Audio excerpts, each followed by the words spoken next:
The gift of feeling what cannot be seen. This is probably the best way I can explain what it feels like to be me on any given day. I was born with this gift, but for a very long time I didn't understand what it was. I didn't understand why I could walk into a room and immediately feel something was wrong. Why someone's words could say one thing while everything inside me was screaming something different. Why certain people felt warm and safe while others made my stomach tighten before they had really even given me a reason not to trust them. For much of my life, it confused me. I didn't know why I'd been given this kind of sensitivity. I didn't even know there was a name for it. Eventually, I did find one. It's called clairsentience, and it means clear feeling. Unlike the idea of seeing something beyond the veil, I wasn't given the eyes to see it.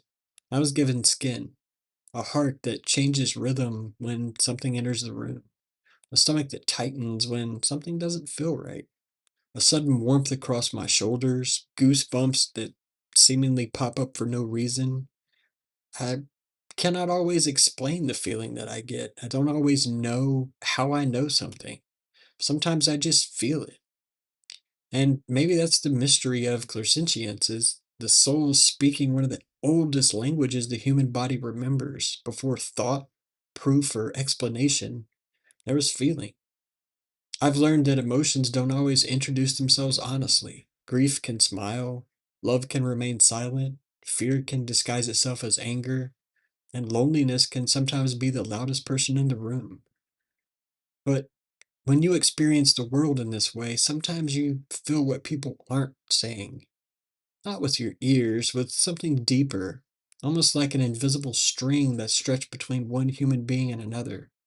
You can walk into a place and leave carrying emotions that you didn't walk in with. You can look at someone and feel the storm behind their eyes, while they're sitting there telling everyone the sky is perfectly clear. When you don't understand what is happening, you can spend years believing that there's something wrong with you being sensitive, until eventually you start to understand that your sensitivity isn't weakness, it's actually perception. But this is also where I've had to learn something important. Feeling something doesn't automatically make that feeling true. And being sensitive to other people doesn't make you responsible for them. I don't have to rescue every wounded person I encounter. I don't have to carry someone else's darkness just because I feel it. And every feeling is an intuition. Some feelings come from memory, some from fear, some are my own emotion, some come from things that are happening around me. Perhaps the real lesson here isn't really learning how to feel more. I've spent a lifetime doing that.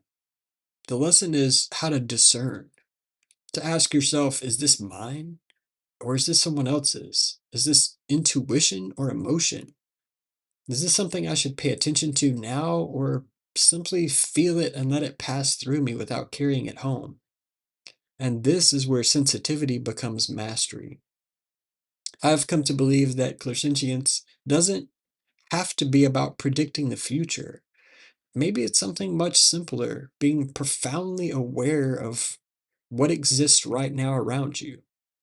The trembling beneath someone's words, the heaviness of a room, the unexpected peace that comes over you before making a decision, the quiet pull toward one road when logic seems to point another way.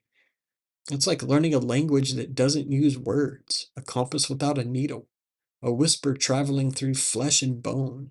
And slowly, you begin to learn its vocabulary. Peace can mean yes. Constriction can mean look closer. Warmth can just mean remember this. Uneasiness can mean wait.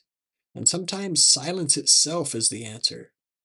So I no longer want to curse myself for feeling deeply, but I also don't want to blindly believe every feeling I experience. I want to understand it, study it, question it, and stay grounded enough to listen carefully.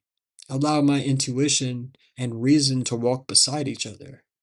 Because maybe I wasn't given this gift simply to feel things that other people don't. Maybe the deeper lesson was learning how to stand between what I can see and what I can only feel, with my heart open, feet firmly planted on the earth, feeling deeply without carrying everything. learning what belongs to me and what doesn't belong to me, and finally understanding something that confused me for much of my life. Sometimes the soul feels the truth long before the mind ever has the words to explain it.